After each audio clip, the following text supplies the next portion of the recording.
Olá, bom dia a todos. Sejam todos bem-vindos ao nosso Café com o Evangelho. Eu sou Leila Rocha de Oliveira. E Roberto Antônio de Oliveira. Nós somos do Centro de Estudos Espíritas Allan Kardec, aqui da cidade de Olambra, cidade do interior de São Paulo, cidade das Flores. Hoje é dia 26 de novembro de 2020, a última semana. Estamos caminhando já estamos caminhando para o último mês do ano.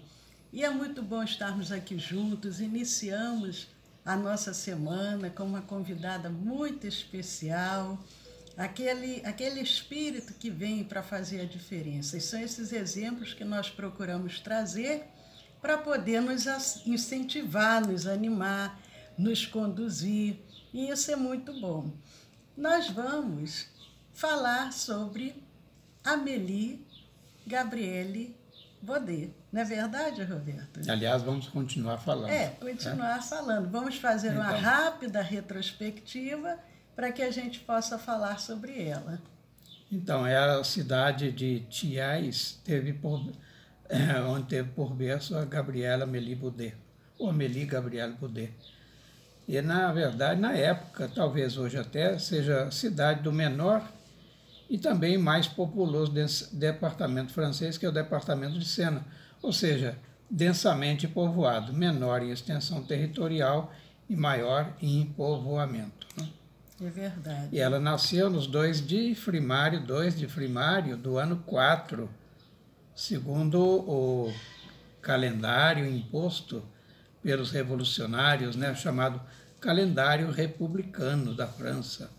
E ele regeu até o início do século passado, melhor, retrasado, e corresponde ao 23 de novembro de 1795, do calendário que nós adotamos, é o gregoriano, portanto, há 225 anos atrás. Século XVIII, finalzinho do século XVIII, está nascendo Amélie. Amélie era filha de Julien Louise Baudet e de Julie Louise Séguinat de Lacombe. Olha que lindo, Lacombe. E o nome que ela recebeu, Amélie Gabrielle Baudet. Mas ela, desse lugar onde ela nasceu, eles mudam, os pais mudam e vão para onde, Roberto?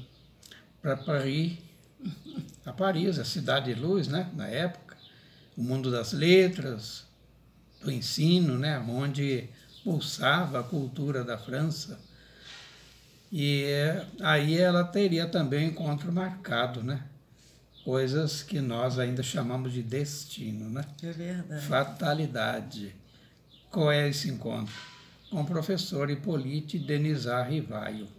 Até nas profissões eles se assemelhavam, isso facilitando o encontro, Leila? É verdade. Ali naqueles saraus, daqueles homens cultos, intelectuais, ela poetisa, professora, escritora, e nós falamos sobre o casamento, falamos sobre os reveses que eles tiveram, quando tiveram que fechar o colégio, Kardec trabalhando, fazendo a contabilidade, o Hippolyte, por enquanto, ainda é o professor Hippolyte, fazendo a contabilidade daquelas casas comerciais e dando cursos noturnos gratuitos, mas ele ao mesmo tempo, bom dia Regina, ele escrevendo e deixou várias obras muito conceituadas na área da educação. E o nome Denisard Rivaio tornou-se conhecido nos meios cultos, além de bastante respeitado. Na pedagogia, Então, aí é claro que quando se trabalha, tem também a contrapartida, que é a remuneração. Então, sendo pródigo, ou melhor, sendo muito franciscano nos gastos, amealhou alguma riqueza, Então, daí, mas sem se afastar da sua atividade pela qual ele tinha verdadeiro amor, que era a pedagogia.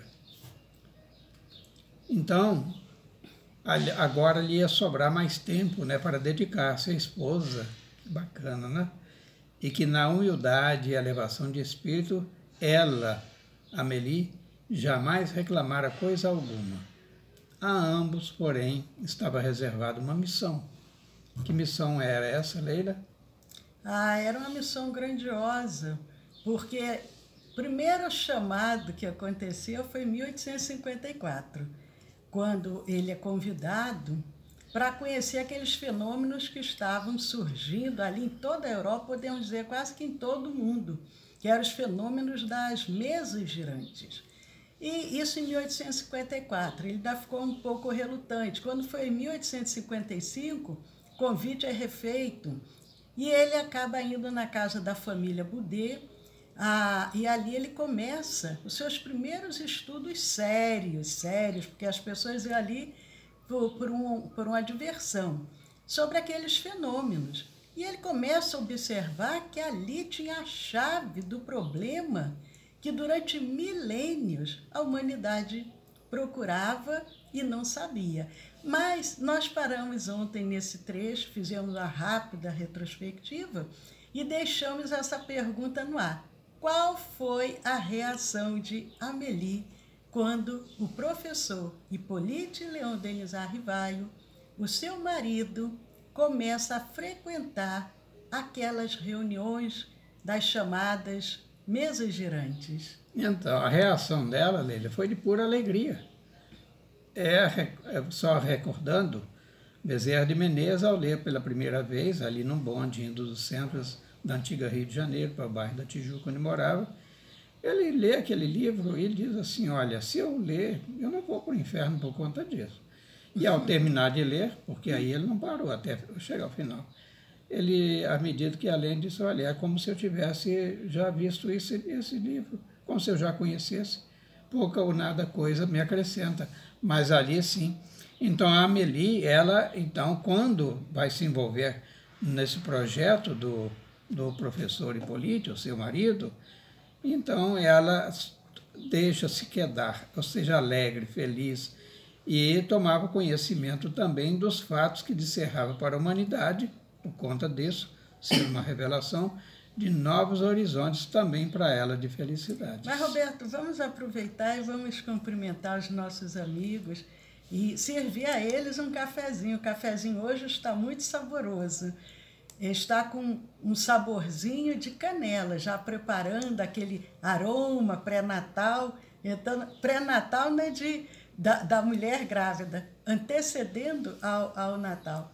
Bom dia, Janete, bom dia, Regiane. Olha só, eu e José por aqui novamente, muito felizes. Que bom, Regiane, que Jesus abençoe a todos vocês. O Dudu, né? José Eduardo, que bacana, a esse meu netinho Regiane. lindo. Bom dia, Sueli. Precisamos nos ver, olha só quanto verdade, tempo. Mas, como é que se diz? Vibratoriamente estamos sempre juntos. Mas voltando a Amélie. Voltando a Amélie. Voltemos para a Amélie, a doce Gabi. Então, ali, após aquelas observações, aquelas inúmeras experiências, o professor Hippolyte Léon Denisard Rivaio, ele publica toda aquela obra da codificação, e nesse período, a Amélie, lembrando, a Amélie era 9 anos mais velha do que o Kardec. Quando Kardec toma conhecimento daqueles fenômenos, Kardec estava com 54 anos, se encaminhando para 55, e a Amélie já tinha 60 anos.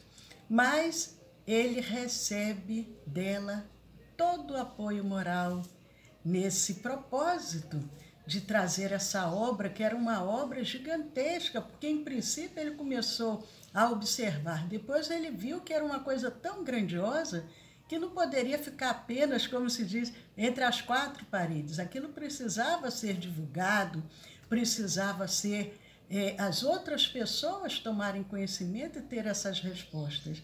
E a Amélie sempre ali ao lado, não é verdade, Roberto? Sim.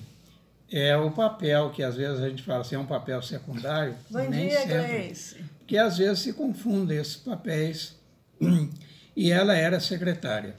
Bom, ele era o executivo, então ela era uma secretária executiva nesse sentido, né? E ela o apoiava nos novos e bem mais árduos trabalhos porque haveria também de se dobrar em esforço, né? Que agora ele tomava todo o tempo, então não havia mais tempo para eles, como estava já com a fortuna garantida, ou seja, às vezes todo um conforto possível, mas agora então ele vai se dedicar ao trabalho, então não há descanso. Então, isso lhe tomava todo o tempo e ela o estimulava, incentivando no cumprimento de sua missão.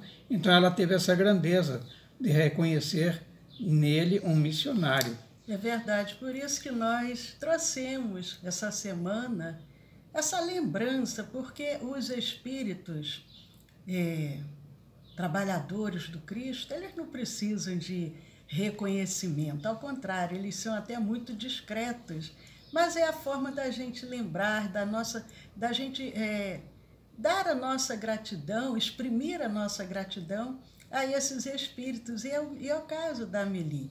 Nós espíritas temos esse dever de gratidão, e nós lembramos, inclusive, quando Samuel Smiles diz o seguinte: os supremos atos da mulher geralmente permanecem ignorados. Prestem atenção. Os supremos atos da mulher geralmente permanecem ignorados. Não saem à luz da admiração do mundo, porque são feitos na vida privada, longe dos olhos do público, pelo único amor do bem. E nós já nos deparamos, ao longo da nossa experiência de vida, às vezes mulheres se sentem frustradas, se cobram por não estar exercendo um trabalho profissional. Não, mas eu tenho que trabalhar profissionalmente, como se trabalhando fora de casa ela fosse auxiliar mais, que ela fosse demonstrar mais. E lógico, cada caso é um caso, mas a mulher dentro do lar, quando ela cuida do seu filho, quando ela cuida do lar, quando ela acolhe o marido quando chega cansado, às vezes com a cabeça atormentada, e ela sabe traduzir a paz, sabe trazer a palavra de bom ânimo, é o verdadeiro amor que coloca Samuel Smiles. Samuel Smiles foi um escritor britânico que nasceu no século XIX, em 1812, e desencarnou em 1904. Então, mulheres que cuidam dos seus maridos, dos seus filhos, da sua família, do seu lar, pensem nisso. Os supremos atos da mulher geralmente permanecem ignorados, não saem à luz da admiração do mundo, porque são feitos na vida privada, longe dos olhos do público, pelo único amor do bem. Mas a Amélie, e aí, Roberto, o que podemos falar mais sobre a Amélie? Ela recebeu um pseudônimo, Leila, da Dama do Espiritismo, né? Então nós estamos falando, damos uma pincelada muito rápida na biografia dela, mas o nome Madame Rivaio, ela enfileira-se por isto, e com muita justiça, entre aqueles de inúmeras mulheres que a história registrou, como dedicadas e fiéis colaboradoras de seus esposos, sem as quais talvez eles não levassem a termo as suas missões. Talvez. São espíritos que vêm para ser aquele que vai dar a sustentação. Porque todos nós, como eu falei, todos nós temos a nossa missão. Mas quando a gente tem alguém ao nosso lado que nos apoia, que nos auxilia, é muito mais fácil do que aquele que vem e ele não tem o amparo. Muitas das vezes, ao invés dele ter o amparo, tem aquele que ainda o reprime, que critica, que cobra, e aí dificulta. E nós podemos, inclusive, citar algumas grandes, valorosas esposas que, quem sabe, talvez até de futuro, a gente fale de alguma delas. Você gostaria, Roberto, como homem, de exaltar algumas valorosas esposas? Com muito prazer. Aí nós tivemos, quando a gente fala no sobrenome, as pessoas lá falam, essa eu conheço. Então vamos lá.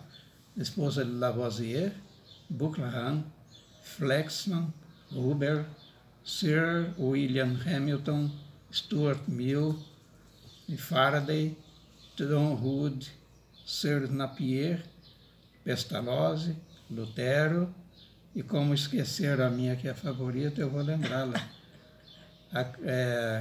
Madame Curie, né?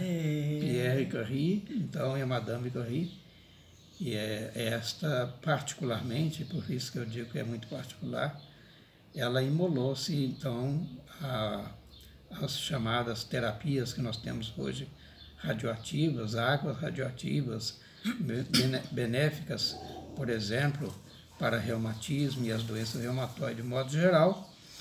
Então devemos a ela, porque ela, nesse desiderato, nessa entrega absoluta que ela, junto com seu esposo, fazem, ela desencarna leucêmica. E nós vemos que são mulheres que acompanharam seus companheiros em várias áreas do conhecimento, na área da religião, na área da educação, na área da ciência. Então, cada uma contribuindo para que o seu companheiro pudesse dar cabo da sua missão. E todas essas são grandes mulheres, muitas esquecidas pela história, porque tem muitas que são aquelas que nós nem imaginamos, mas que estão ali, trabalhando naquele lar, às vezes, humilde. Como nós falamos ontem da Amélia, aquela música que enaltece a Amélia que era mulher de verdade, porque mesmo quando ela passava fome, quando não tinha o que comer, mas ela sempre estava ali firme ao lado do marido. E a Amélie é Amélie em francês o nome, né? Não que ela fosse uma Amélia de estar sofrendo, mas era aquela que dava todo o apoio. Quando agora o professor Hippolyte já escolhe um pseudônimo para poder lançar suas obras, não mais na área da educação, mas agora já na área do espiritismo, dessa doutrina nascente. E aí, como que foi isso, Roberto? Então, aí eu diria um pouquinho mais dele aqui. Na verdade, quando ele adota esse pseudônimo, que lhe foi sugerido por Zéfiro, então refere-se este pseudônimo àquele de uma outra encarnação, nos druidas, quando ele foi sacerdote, né, um povo druida. Então, lá ele tinha esse nome. Então, ele adota o pseudônimo, mas por outro motivo também, para diferenciar e identificá-lo como aquele que está trazendo uma nova revelação, dissociada da figura do professor, né? Um homem austero, digno, entretanto, mais do professor Hippolyte. Então, aí vem o pseudônimo de Allan Kardec. Então, por ocasião do lançamento do Livro dos Espíritos. Então, mês depois, 1º de janeiro de 1858, com o apoio tão somente de sua esposa, deu a lume o primeiro número da Revue Spirit, ou seja, a revista espírita, né, editada pela Sociedade Parisiana de Estudos Espíritas, e naturalmente sob a responsabilidade da redação dele e da sua esposa. E ele é interessante porque quando ele ia lançar a revista espírita, ele procurou um patrocinador, alguém que o ajudasse. E quando já estava tudo encaminhado, tudo certo, tudo correto, aquele patrocinador volta atrás. Mas depois Kardec diz, foi a melhor coisa, porque se ele patrocinasse a revista, ele teria o direito de ingerência sobre a revista. E assim não. Ele patrocinou o próprio Kardec, publicou a revista com seus próprios meios e, dessa maneira, ele não teve nenhuma interferência externa que pudesse descaracterizar a revista. Então, a gente vê, nada é por acaso. Nós, muitas das vezes, desejamos alguma coisa, aquilo não dá certo, e nós nos revoltamos, ficamos chateados, como pode isso ter acontecido? Mas foi a melhor coisa. Ele dá esse testemunho.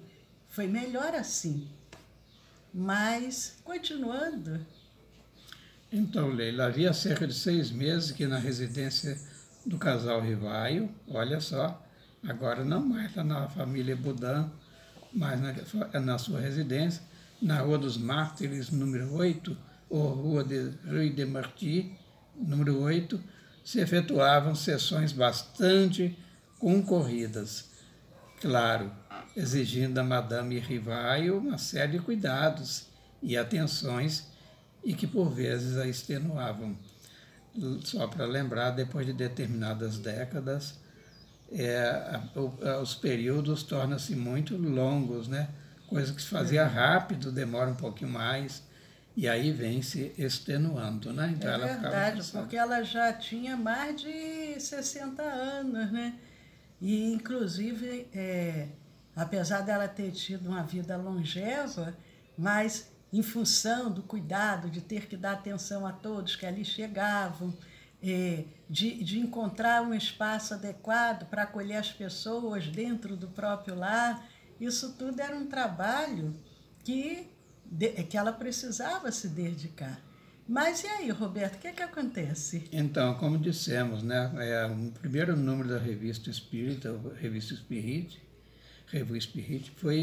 surgiu em abril de 1858. Não, janeiro de 1858. Janeiro de 58. E 3 meses após, ou seja, no mês de abril, funda-se a Sociedade Parisiense de Estudos Espíritas, que já havia aqueles simpatizantes que reuniam-se na casa dele, né, do Kardec e a Madame Rivaio, e a casa estava pequena, mas já tinha simpatizantes bastante.